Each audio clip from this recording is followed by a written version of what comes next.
शुभोदय बच्चों। पिछले क्लास में हम लोग क्या पढ़े थे? आसमान गिरा। मैं आप लोगों को बताई कि यह पार्ट गवर्नमेंट वाले सिलेबस में रिड्यूस कर दे रहे सिलेबस में है, यानी आपको यह पार्ट से कौन सा भी ऑब्जेक्टिव्स या प्रश्न उत्तर कुछ भी नहीं रहेंगे। सिर्फ आप लोग क्या करना है, ये पार्ट को पढ़कर समझना है और इसके जो प्रोजेक्ट वर्क परियोजना कार्य दिया जाता है वो आप लोग करना चाहिए। तो इस पार्ट में क्या है, पहले खरगोश अच्छा है पेड़ के नीचे आराम कर रही थी, सो रही थी। उसको अचानक एक आवाज सुनाई दिया, धम बोल के। इधर उधर देखा, उसको कुछ भी दिखाई नहीं दिया। तो वो सोची कि आसमान गिर रहा है, कभी आसमान गिरेगा क्या? नहीं, मगर उसको नहीं मालूम शायद, इसीलिए वो सोचने लगी आसमान मेरे ऊपर गिर रहा है और उधर से भागने लगी। भागते भागते उसको एक लोमड़ी मिली रास्ते में। लोमड़ी मिली तो लोमड़ी पूछती, अरे खरगोश भाई क्यों इतना भाग रहे हो, मुझे भी बताओ, भागो भागो। खरगोश नहीं रुकी, भागते ही उसको उत्तर दे रही थी कि भागो भागो, तुम भी भागो, नहीं तो हमारे ऊपर आसमान गिर जाएगा। इससे क्या हुआ, लोमड़ी भी बिना सोचे समझे खरगोश का बात मानकर उधर से दोनों भागने लगे। इतने में उनको क्या बालू मिला, बीच में दोनों भाग रहे थे तो अचानक रास्ते पे बालू मिल गया। बालू भी पूछी, क्या हुआ खरगोश भाई और लोमड़ी भाई, क्यों इतना जल्दी जल्दी भागे जा रहे हो, रुको तो सही, मुझे भी बताओ कि क्यों भाग रहे हो। खरगोश ने तो कुछ भी नहीं बताया, भागती जा रही है, मगर लोमड़ी ने बताया कि खरगोश आसमान गिर रहा है, भालू भाई आप भी भागो, नहीं तो आसमान गिर जाएगा, हम सब लोग मर जाएंगे। ऐसा कौन कहते हैं? लोमड़ी भालू से कहते हैं। भालू भी बिना सोचे उसके दोनों के पीछे भागने लगा। इतने में रास्ते में हाथी आई, हाथी तीनों को रुकाई। क्या हुआ, क्यों आप तीन लोग भाग रहे हैं, पूछा है तो अब कौन उत्तर दिए, कौन लोगों को बताए? खरगोश ने बताई, लोमड़ी भी नहीं बताई। पीछे कौन थे? बालू थे।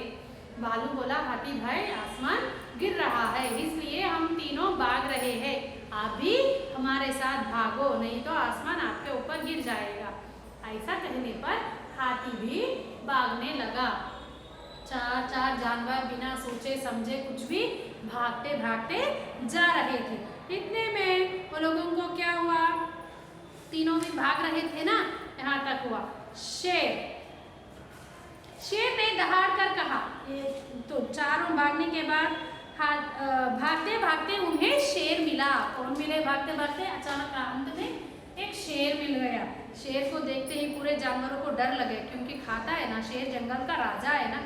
सब लोग जानवर डर गए। उसी ने पूछा, तुम सब क्यों भागे जा रहे हो? शेर ने पूछा कि तुम सब लोग क्यों उतना जल्दी भागे जा रहे हो? हाथी बोला, आसमान गिर रहा है, तुम भी भागो। वैसा ही हाथी भी शेर के साथ वैसा ही कहा, तुम भी भागो, उधर आसमान गिर रहा है। शेर ने दहाड़ कर कहा, आसमान गिर रहा है, कहाँ गिर रहा है? दहाड़ कर।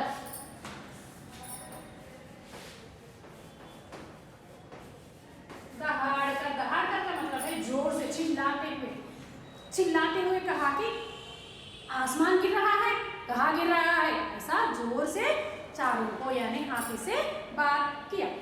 यह सुनकर सभी जानवर रुक गए। जब तक तो भागते जा रहे थे, मगर जब शेर ने जोर का आवाज यानी उसकी आवाज बढ़ाई तो डर आ गया सब जानवरों को और एकदम अचानक सब जानवर रुक गए, वहां का वहां भागना छोड़कर रुक गए, ठहर जाते हैं। किसने कहा आसमान गिर रहा है? आपको किसने कहा आसमान गिर रहा है? हाथी ने पूछा। हाथी बोला, भालू ने कहा। हाथी को कौन बताए? बालू बताए, इसीलिए। और बालू क्या बताया? मुझे तो लोमड़ी ने बताया, मुझे तो लोमड़ी ने कहा। फिर लोमड़ी से पूछने पर लोमड़ी बोली, मुझसे तो खरगोश ने कहा था, सबसे पहले इसी ने कहा था। लोमड़ी को सबसे पहले कौन बताए? खरगोश बताई थी, और खरगोश को ही मालूम है ना आसमान गिरना। खरगोश चुप रहा। शेर बोला, खरगोश कहाँ गिर रहा है आसमान? और जोर से, खरगोश कहाँ गिर रहा है तेरा आसमान, मुझे बताओ। ऐसा जोर से चिल्लाने लगा शेर। खरगोश ने कहा, मैं तो पेड़ के नीचे सो रहा था, वही धम्म से आसमान गिरा। मैं एक पेड़ के नीचे आराम कर रही थी, सो रही थी, उधर मुझे धम्म की आवाज सुनाई दिया। मैं सोची कि उधर से क्या हुआ। शेर ने कहा, चलो चलकर देखे। तो शेर ने पूछा, चलो तेरा आसमान किधर गिर रहा है, चलो देखेंगे जाकर सब लोग। ऐसा शेर ने पूछा। वे सब उस पेड़ के नीचे गए। जहाँ पे खरगोश सो रही थी ना, उस पेड़ के नीचे सब जानवर चले गए। सबने पेड़ के नीचे देखा, सब लोग पेड़ के नीचे देखा, उधर वहाँ एक बड़ा सा फल गिर पड़ा था। पेड़ के नीचे क्या है? उधर एक बड़ा सा फल, फ्रूट्स। कौन सा फ्रूट है? नारियल है। नारियल वहाँ पे गिर पड़ा था। तभी वैसा ही एक और फल गिरा, धम, और एक फल नीचे धम बोल के गिर गया। धम क्यों बोल रहे इधर? जब वो बड़ा फल गिरा तो आवाज आता है ना, उस आवाज को धम कहा गया है। खरगोश चमक गया। शेर बोला तो यही तुम्हारा आसमान था, लो फिर आसमान गिरा, भागो। तो शेर को हंसी आ गई। अच्छा, तो ये था तेरा आसमान, या जो फल गिर गया है ना वही तेरा आसमान था क्या? चलो फिर भागो जल्दी, फिर से आसमान गिर गया है ना, और एक आसमान गिर गया, तुम इधर से जल्दी जल्दी भागो। और सभी हंसने लगे। यह बात सुनकर, शेर की बात सुनकर सब लोग हंसने पड़े, क्योंकि बिना दिमाग से सोचे समझे एक काम करने से पहले हमें सोचना चाहिए। यह बिना सोचे खरगोश भागने लगी है ना, यह सोचकर, यह सुनकर सभी जानवरों को हंसी आई। शेर एक ही थोड़ा दिमाग से काम लिया और सोचने लगा। इससे सब जानवर क्या हुआ? खरगोश के ऊपर हंस पड़े हैं। यह था आपका पाठ आसमान गिरा। ये पाठ के बाद आप लोग क्या करना है? टेक्स्ट बुक में जो बिट्स है वो पूरा आप लोग करना चाहिए, सिर्फ क्लास नोट में नहीं रहेगा, मगर टेक्स्ट बुक में पूरा करना चाहिए। भागते समय खरगोश ने क्या सोचा होगा? भागते समय क्या सोचा होगा? हम इमेजिन करके अपना सोच लिखना है। सब क्यों हंस पड़े? लास्ट पैराग्राफ में है ना, जब नारियल गिरता है तो शेर बोलता है तो चलो तेरा आसमान गिर गया था, फिर से भागो। ऐसा कहने पर सब जानवर हंस पड़े। इन वाक्यों को पाठ के आधार पर क्रम दीजिए। खरगोश डर कर भागने लगा। शेर ने पूछा किसने कहा आसमान गिर रहा है? भागते भागते खरगोश को एक लोमड़ी मिली। खरगोश वृक्ष के नीचे सो रहा था, तभी वैसा ही एक और फल गिरा। फर्स्ट वन वो लोग ही दिए हैं, तो इसका उत्तर है 2, 4, 3, 5। ठीक है। खरगोश के पीछे कौन भाग रहे थे? क्यों मालूम है ना आपको? पहले खरगोश भाग रहे थे, पीछे पीछे लोमड़ी, लोमड़ी के पीछे भालू, भालू के पीछे हाथी भाग रहे थे। क्यों भाग रहे थे? खरगोश ने कहा कि आसमान गिर रहा है, सब लोग इधर से भागो, इसलिए सब जानवर भाग रहे थे। वो आंसर आप लोग ही लिखना चाहिए। ठीक है। उसके बाद से आवाज आती है, आवाज नहीं आती है।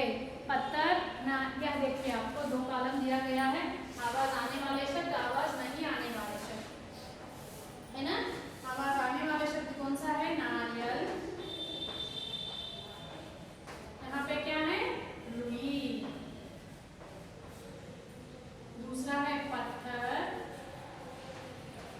किताब, बर्तन, बर्तन का मतलब यूटेंसिल्स, और क्या लिख सकते हैं? बक्स। ये क्या? रुई हो गई ना। सुई लिखिए, सुई, नीडिल, सुई। कागज, कागज नीचे गिरने पर आवाज नहीं आता है ना बेटा। कपड़ा, धागा, धागा भी नीचे गिरने से नहीं आता है ना आवाज। हाँ। और नेक्स्ट, नीचे दी गई वर्ग पहेली से जानवरों के नाम चुनकर यहाँ पे लिखिए। यहाँ पे जो वर्ग पहेली है उनमें से जानवरों का नाम चुनकर आप लोग लिखना है। देखिए हाथी, आप लोग ढूंढिए क्या क्या है, मैं बताती। हिरण, गधा, शेर, चीता, ये सब जानवर आपको मिलेंगे उसमें। और भाषा की बात, रमेश कलम से लिखता है, लड़के मैदान में खेलते हैं, सुनीता पढ़ाई में आगे है, ग्वाला दूध लाता है, ग्वाला का मतलब मिल्कमैन, पाठशाला में सभा चल रही थी। ये शब्दों को जो अंडरलाइन किया गया शब्दों को क्या कहते हैं? संज्ञा। नाम को बता रहे हैं ना, संज्ञा है। और उसके बाद सृजनात्मक अभिव्यक्ति, अपने मनपसंद प्राणी का चित्र बनाकर उसके बारे में 2 वाक्य लिखे। इधर आपका मनपसंद कोई प्राणी यानी जानवर, पशु, पक्षी कौन सा भी हो, यहाँ पे बना के यहाँ पे उसके बारे में 2 सेंटेंस लिखना है। ठीक है। ये है आपका पाठ। इसके बाद पाठ 6 छुट्टी पत्र, और उससे पहले बादल। ठीक है।